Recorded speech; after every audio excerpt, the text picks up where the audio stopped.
Hello students, आपकी संस्कृत व्याकरण के 2 चैप्टर संधि और समास ऑडियो क्लिप के माध्यम से कंप्लीट हो चुके थे। आज हम उन्हीं का दोबारा से रिवीजन कर रहे हैं। तो सबसे पहले कर रहे हैं हम संधि का। तो मैं यहाँ पर आपको बहुत ही सरल तरीके से संधि समझने की ट्रिक समझा रही हूँ, तो आप लोग उसे ध्यान से समझना। तो सबसे पहले संधि में स्वर संधि, जब संधि होती है और संधि के 3 भेद होते हैं, स्वर संधि, व्यंजन संधि और विसर्ग संधि। तो यहाँ सबसे पहले हम समझ रहे हैं स्वर संधि। अब स्वर संधि में भी सबसे पहला भेद उसका दीर्घ संधि। तो दीर्घ संधि में क्या होता है, बड़ी मात्रा होती है। क्या? बड़ी मात्रा। जैसे भानुदय, तो आपको दिख रहा होगा कि ऊ में ऊ की बड़ी मात्रा है, ना में ऊ की बड़ी मात्रा है, तो ये बड़ी मात्रा होगी। महात्मा, यहाँ हा में बड़ी मात्रा है। देवालय, यहाँ वा में आ की बड़ी मात्रा है। तो ये बड़ी मात्रा वाले हैं, तो ये हो गए दीर्घ संधि के उदाहरण। तो दीर्घ संधि में समान स्वर पास पास आते हैं। समान स्वर पास पास आते हैं। जैसे दोनों तरफ आ प्लस आ, तो बड़ा आ बन जाएगा। अगर एक तरफ छोटा और दूसरी तरफ बड़ा है, तब भी बड़ा आ बनेगा। अगर एक तरफ ई और दूसरी तरफ ई, यानी दोनों तरफ छोटी ई है, तब भी बड़ी ई बनेगी। इसी तरह से ऊ में है, अगर एक तरफ छोटा दूसरी तरफ भी छोटा, तब भी बड़ा ऊ बनेगा।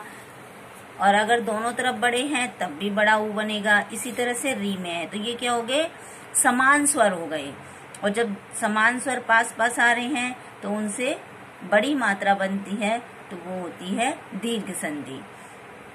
जैसे अगर आपके पास संधि विच्छेद किए हुए शब्द हैं, तो हम कैसे पहचानेंगे और कैसे उनकी संधि करेंगे।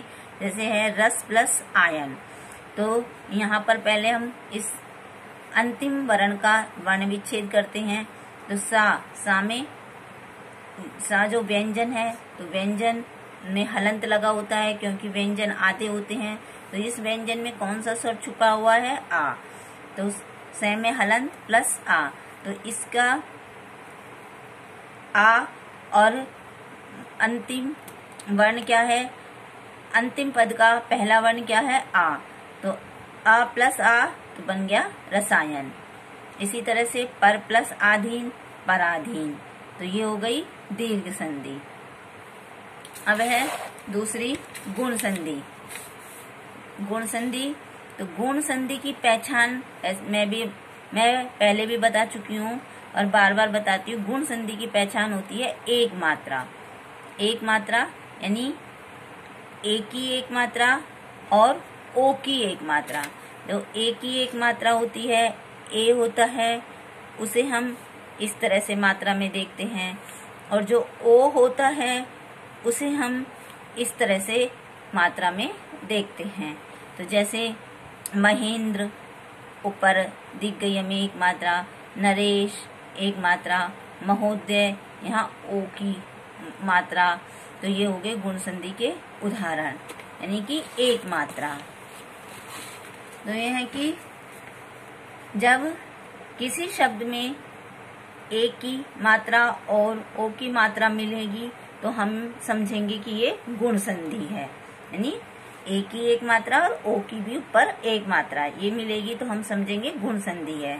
तो यहाँ पर असमान स्वर मिल रहे हैं। देखो, आ प्लस ई, आ प्लस ई, छोटा आ प्लस बड़ी ई और बड़ा आ प्लस बड़ी ई, तो इन से मिलकर बन रहा है ए और एक मात्रा। आ प्लस ऊ, आ प्लस ऊ, आ प्लस ऊ, आ प्लस ऊ, तो यहाँ बन रहा है ओ। यानी कि इस तरह से मात्रा में इस तरह से लिखे जाएंगे और शब्द वर्ण में इस तरह से, स्वर में इस तरह से लिखते हैं। तो इसका उदाहरण हुआ जैसे महा प्लस इंद्र। तो यहाँ हा में आ स्वर है, अगर इसका हम वर्ण विच्छेद करते हैं, तो है में हलंत और आ, तो यहाँ आ है और ये ई है, तो आ और ई मिलकर बन गए ए। तो ये इससे बन गया हमारा महेंद्र, यानी ऊपर एक मात्रा आ गई है। ए की यहाँ ऊपर एक मात्रा आ गई है, इसमें एक मात्रा आ गई है, तो ये हो गई गुण संधि। तो इसको हमने कैसे पहचानेंगे? ऊपर एक मात्रा से। अब है यण संधि, नहीं वृद्धि संधि। वृद्धि संधि दो मात्रा आती है। वृद्धि संधि में दो मात्रा यानी ऐ की दो मात्रा और औ की दो मात्रा, यानी ई ऐ और ये औ। तो ये ऐसे मात्रा में लिखा जाता है, ऊपर दो मात्रा और औ एक नीचे डंडा और ऊपर दो मात्रा। तो उदाहरण देखते हैं, जैसे एक सदैव महोज, यहाँ ऊपर दो मात्रा दिख रही है, यहाँ ऊपर दो मात्रा दिख रही है, यहाँ ऊपर दो मात्रा दिख रही है। तो ये वृद्धि संधि के उदाहरण है। अब वृद्धि संधि में कि जब किसी शब्द में, जब कोई भी शब्द हो उसमें हम इस तरह की या इस तरह की यही ओ की और ऐ की मात्रा आए तो वो वृद्धि संधि रहेगी। अब इसमें हमें आगे तो हमें वही स्वर मिलेंगे, ए प्लस ए, आ प्लस ए प्लस आई, आ प्लस आई। तो इनसे बनेगा आई, यानी दो मात्रा। आ प्लस ओ, आ प्लस औ, आ प्लस औ, आ प्लस ओ और आ प्लस औ। तो इनसे बनेगा औ, यानी इस तरह से दो मात्रा और एक नीचे डंडा। तो ये वृद्धि संधि हो गई। तो इसका उदाहरण हम समझ लेते हैं। सदा प्लस ए, जैसे हमने लिया सदा प्लस ए। अगर हमारे पास संधि विच्छेद किया हुआ शब्द आया तो हमने देखा सदा प्लस ए। अब यहाँ देखेंगे हम पूर्व पद का जो अंतिम ये दा शब्द है, इसमें अगर हम इसका वर्ण विच्छेद करेंगे तो हमें दे में हलंत प्लस आ स्वर इसमें छुपा हुआ है आ, और पीछे के अंतिम पद में पूर्व पहला वर्ण क्या है? ए। तो जब आ प्लस ए, तो आ प्लस ए जब आ गया तो क्या बना? ऐ बना, ऊपर दो मात्रा। तो यहाँ हमने दे के ऊपर दो मात्रा लगा दी, तो बन गया सदे, यानी सदा प्लस ए सदे। अब है इसके बाद यण संधि। यण संधि में य व रे के पहले आधा शब्द आता है, यानी कि यण संधि की पहचान यही होती है कि इसमें आधा शब्द आता है और उसके तुरंत बाद य व और रे आता है। तो उनसे फिर हमारी जो मात्राएं बनती है वो भी बताती हूँ। तो इसके उदाहरण जैसे हमारा है स्वागत इत्यादि। तो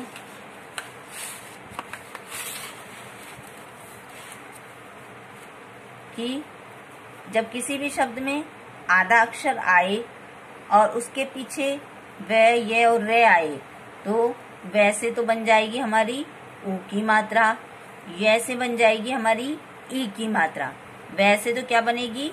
ऊ की मात्रा, और ये से ई की मात्रा, और रे से अर बनेगा, रे से अर। तो ये होगी यण संधि। तो जैसे ई और ई, दोनों ई में से कोई भी ई आए, चाहे छोटी या बड़ी, और असमान स्वर आए तो या बनेगा।